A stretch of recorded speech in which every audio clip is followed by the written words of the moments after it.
www.englishwale.com Bharat के सबसे बड़े स्पोकन इंग्लिश पोर्टल में आप सभी का एक बार फिर से स्वागत है। मेरा नाम है आदित्य और आज हमारा टॉपिक है फ्यूचर इंडेफिनिट टेंस। पिछले 8 वीडियो लेक्चर्स में मैंने आपको प्रेजेंट और पास्ट के इंडेफिनिट, कॉन्टिन्यूअस, परफेक्ट और परफेक्ट कॉन्टिन्यूअस टेंसेस के बारे में बताया। आज हमारा टॉपिक है फ्यूचर इंडेफिनिट टेंस, जिसमें किस तरह के वाक्य आते हैं और उन वाक्यों को किस तरह से बनाया जाए, ये बात इस वीडियो लेक्चर के माध्यम से मैं आपको समझाऊंगा। सबसे पहले देखिए पहचान। क्या पहचान है, किस तरह के वाक्य इस टेंस में आते हैं। जब भी किसी वाक्य में मुख्य क्रिया के साथ, मेन वर्ब के साथ गागेगी का प्रयोग होता है, जैसे मैं कहूं राम जाएगा, यहां पर मुख्य क्रिया है जाना, जाने के साथ गागेगी का प्रयोग, जाएगा, जाएगी या जाएंगे। तो मैं कहता हूं राम जाएगा, राम आएगा, सीता नाचेगी, लोग घूमेंगे। जाएगा, आएगा, नाचेगा, गाएगा, खेलेगा, उठेगा, बैठेगा, सोएगा, रोएगा, हंसेगा, ये सभी सेंटेंसेस इस टेंस की कैटेगरी में आते हैं। सबसे पहले शुरुआत करेंगे अफर्मेटिव सेंटेंसेस से, सकारात्मक वाक्य। जैसा कि मैं हर टेंस के वीडियो लेक्चर में आपको मैं बताता जा रहा हूं कि सकारात्मक वाक्य वो होते हैं जिनमें नॉट का प्रयोग, नहीं का प्रयोग नहीं होता और न ही कोई प्रश्न होता है। और एक सेपरेट वीडियो लेक्चर में भी मैंने आपको डिटेल में इस बारे में बताया है किस तरह से बनेगा। सबसे पहले आप बात करेंगे सब्जेक्ट की, उसके बाद आप यूज करेंगे हेल्पिंग वर्ब। इस टेंस में केवल एक हेल्पिंग वर्ब यूज की जाती है, चाहे सब्जेक्ट कोई भी हो, सिंगुलर हो चाहे प्लूरल हो, फर्स्ट पर्सन का हो, सेकंड पर्सन का हो या थर्ड पर्सन का हो। विल का यूज आप करेंगे हेल्पिंग वर्ब की तरह। First person, second person, third person, singular, plural के बारे में एक सेपरेट वीडियो लेक्चर में मैंने आपको बताया था। अगर उसके बारे में आपको ना पता हो तो एक बार वो वीडियो लेक्चर आप जरूर देखिए। उसके बाद हेल्पिंग वर्ब के बाद आप वर्ब की फर्स्ट फॉर्म का यूज करेंगे। मैंने आपको सेपरेट वीडियो लेक्चर में वर्ब की 3 फॉर्म्स के बारे में बताया था और आपको याद करने के लिए कहा था कि इन सभी वर्ब्स की फॉर्म्स को याद कर लीजिए ताकि आने वाले वीडियो लेक्चर्स में आपको समझने में आसानी हो। उसके बाद ऑब्जेक्ट। अब देखिए सेंटेंसेस आपके सामने हैं कुछ एग्जांपल्स के तौर पे। राम स्कूल जाएगा, यहां पर मेरा सब्जेक्ट है राम, तो सबसे पहले मैं यूज करूंगा सब्जेक्ट राम। उसके बाद हेल्पिंग वर्ब विल, उसके बाद वर्ब की फर्स्ट फॉर्म, क्रिया है जाना, जाने को कहते हैं गो। राम विल गो, कहां जाएगा? स्कूल जाएगा, स्कूल को जाएगा, टू स्कूल। यहां पर टू का यूज मैंने क्यों किया? टू क्या है? ये एक प्रेपोजिशन है जिसके बारे में प्रेपोजिशंस के वीडियो लेक्चर में मैं पहले ही आपको डिटेल में समझा चुका हूं। प्रेपोजिशंस के चैप्टर में मैंने सभी प्रेपोजिशंस के बारे में एक एक वीडियो लेक्चर में आपको एग्जांपल्स के साथ डिटेल में समझाया है। अगर ये कॉन्सेप्ट क्लियर ना हो तो आप प्रेपोजिशंस के वीडियो लेक्चर्स को देखिए और समझिए। दूसरा सेंटेंस है मैं क्रिकेट खेलूंगा। कौन खेलेगा? मैं। सब्जेक्ट कौन है? मैं।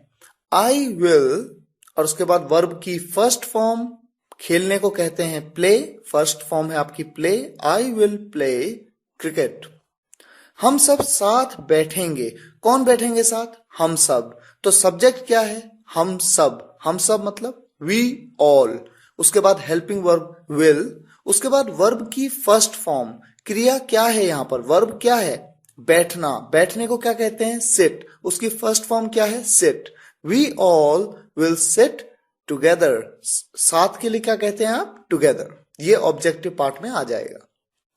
अब देखिए नेगेटिव सेंटेंस, नकारात्मक वाक्य जिनमें नहीं का प्रयोग होता है तो इंग्लिश में आप नॉट का यूज करते हैं। Subject plus will plus not plus verb की first form plus object. Ram school नहीं जाएगा, Ram will not go to school. मैं क्रिकेट नहीं खेलूंगा, I will not play cricket. हम सब साथ नहीं बैठेंगे, we all will not sit together. अब इंटरोगेटिव सेंटेंस देखिए, प्रश्नवाचक वाक्य। सबसे पहले आप यूज करते हैं WH फैमिली का। सभी वीडियो लेक्चर्स में, टेंसेस के सभी वीडियो लेक्चर्स में मैंने आपको ये बात रिपीट की है कि WH फैमिली क्या होती है, क्या है इसके मेंबर्स, जैसे क्यों, कब, कहां, कैसे, जिनके लिए आप हाउ, वेयर, व्हेन, विच, इन सब का प्रयोग करते हैं। WH फैमिली के बारे में अगर आप डिटेल में जानना चाहें तो WH फैमिली के वीडियो लेक्चर में मैंने आपको डिटेल में एक एक WH फैमिली का मेंबर और उसके डिफरेंट कॉम्बिनेशंस के बारे में बताया है। आप उस वीडियो लेक्चर को देख सकते हैं। सबसे पहले WH फैमिली का अगर कोई मेंबर उस सेंटेंस में है तो आप उसे यूज करेंगे। उसके बाद हेल्पिंग वर्ब विल, उसके बाद आप यूज करेंगे सब्जेक्ट, और उसके बाद नॉट। अगर उस प्रश्नवाचक वाक्य में नहीं का प्रयोग है तो आप नॉट यूज करेंगे, नहीं है तो आप नहीं करेंगे। और एक बात ध्यान देने वाली ये है कि अगर सेंटेंस में नॉट का यूज होगा तो हमेशा सब्जेक्ट के तुरंत बाद किया जाएगा इंटेरोगेटिव सेंटेंसेस में। उसके बाद वर्ब की फर्स्ट फॉर्म और ऑब्जेक्ट। अब प्रश्नवाचक वाक्यों के एग्जाम्पल्स को शुरू करने से पहले, जैसा कि हर टेंस के वीडियो लेक्चर में मैंने आपको बताया है एक कॉन्सेप्ट के बारे में, यहां पर भी मैं आपको उस कॉन्सेप्ट के बारे में बताऊंगा।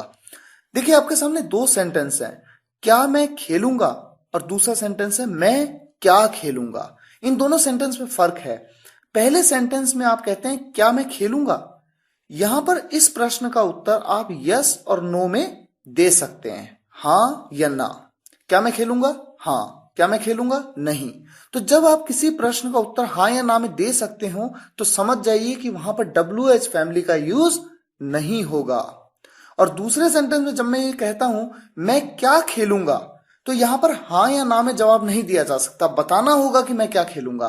क्रिकेट खेलूंगा, फुटबॉल खेलूंगा, वॉलीबॉल खेलूंगा, या फुटबॉल खेलूंगा, या बास्केटबॉल खेलूंगा, जो भी गेम खेलूंगा बताना पड़ेगा।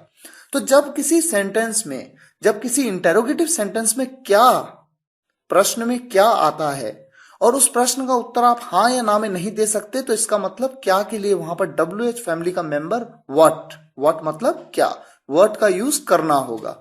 तो पहले सेंटेंस में कोई WH फैमिली नहीं है तो आप सीधा, WH फैमिली तो है नहीं, उसके बाद क्या यूज करते हैं इंटेरोगेटिव सेंटेंस के रूल के मुताबिक, हेल्पिंग वर्ब। हेल्पिंग वर्ब क्या है आपकी, विल, उसके बाद सब्जेक्ट है आई, उसके बाद वर्ब की फर्स्ट फॉर्म प्ले। दूसरे सेंटेंस में क्या के लिए WH फैमिली व्हाट, उसके बाद हेल्पिंग वर्ब विल, उसके बाद सब्जेक्ट है आई, और उसके बाद वर्ब की first form play. What will I play. अब कुछ और एग्जांपल्स लेते हैं। राम कहां जाएगा, WH फैमिली है, कहां को कहते हैं आप वेयर विल राम गो। अमन कब लाएगा, व्हेन विल अमन ब्रिंग। लाने को ब्रिंग कहते हैं, वर्ब की फर्स्ट फॉर्म ब्रिंग। और यहां पर WH फैमिली है कब को आप व्हेन कहते हैं, WHEN व्हेन। हम कैसे बैठेंगे, WH फैमिली है कैसे को आप कहते हैं हाउ विल वी सिट। वो कौन सी किताब पढ़ेगी, which book will she read. मम्मी उसे क्यों नहीं बुलाएगी, why will mom not call him या हर। अगर वो पुरुष है तो हिम, अगर वो स्त्री है तो हर। वो लोग क्या सोचेंगे, what will they people think. यहां पर WH फैमिली है क्या के लिए आप यूज करेंगे व्हाट, उसके बाद आप हेल्पिंग वर्ब यूज करेंगे विल, और उसके बाद मेरा सब्जेक्ट क्या है, वो लोग। कौन सोचेंगे, वो लोग, तो सब्जेक्ट है वो लोग के लिए आप कह सकते हैं दे पीपल, या आप कह सकते हैं दोज पीपल।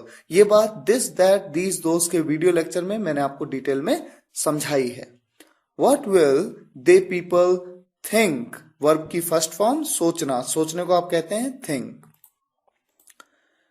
आप ऑफिस में कब तक रहोगे, प्रश्न है। WH फैमिली है या नहीं, है। कौन सी WH फैमिली है, कब तक को क्या कहते हैं, until when will you stay in office। वो तुम्हें माफ कर देगा, सिंपल। ये एक अफर्मेटिव सेंटेंस है, वो तुम्हें माफ कर देगा। सब्जेक्ट कौन है, वो। अगर वो कोई पुरुष है तो ही, अगर कोई स्त्री है तो शी। तो मैं मान लेता हूं यहां पर वो पुरुष है तो मैं कहता हूं ही, और उसके बाद हेल्पिंग वर्ब है विल, उसके बाद है वर्ब की फर्स्ट फॉर्म माफ करना, इसे इंग्लिश में कहते हैं फॉरगिव। फर्स्ट फॉर्म है forgive, he will forgive you. हम सब साथ खाएंगे, we all will eat together. तो इस तरह से फ्यूचर इंडेफिनिट टेंस के बारे में इस वीडियो लेक्चर में आपने कॉन्सेप्ट को समझा। लेकिन जैसा कि मैं हमेशा से कहता हूं, सिर्फ कॉन्सेप्ट को समझना ही इंपॉर्टेंट नहीं है, साथ ही साथ उसकी प्रैक्टिस करना भी जरूरी है। बिकॉज मैंने आपको हमेशा से कहा है, the more you practice the more you learn. तो englishwale.com English speaking course book आपके पास है। जितना हो सके एक टेंस के वीडियो लेक्चर को देखने और समझने के बाद सीरीज में एक के बाद एक उनके प्रैक्टिस एक्सरसाइजेस में प्रैक्टिस करिए। टेस्ट पेपर्स हैं, टेस्ट दीजिए और असेस करिए अपनी कैपेबिलिटी को। फिर भी कोई क्वेश्चंस हो आप बेझिझक हमें ईमेल के माध्यम से भेज सकते हैं, हम आपके सभी प्रश्नों के उत्तर देंगे। मिलते हैं नेक्स्ट वीडियो लेक्चर में फ्यूचर के कॉन्टिन्यूअस टेंस के साथ, तब तक के लिए विदा लेंगे। धन्यवाद।